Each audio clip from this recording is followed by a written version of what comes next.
Our video for today, nagluluto kami ng luluto ng pakbit. Ayan. Ang ulam namin ngayon, sobrang daming karanasan ng pakbit na to dahil ayaw matanggal yung yung takip. Dinala pa namin doon sa bakuran, binalibaliktad para matanggal yung takip.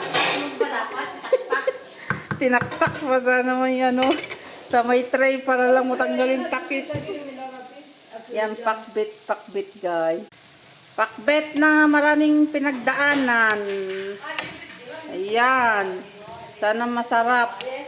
May kasama siyang dinurog na tulingan. Yan guys, maraming pinagdaanan ng pakbet na yan. Habang nandun ako sa loob, pinakaiking alaga ko, yung kasama ko naman, pinagpupukpuk doon sa bakuran dahil ayaw na matanggal yung takip. Sige, dito na lang. Thank you for watching guys.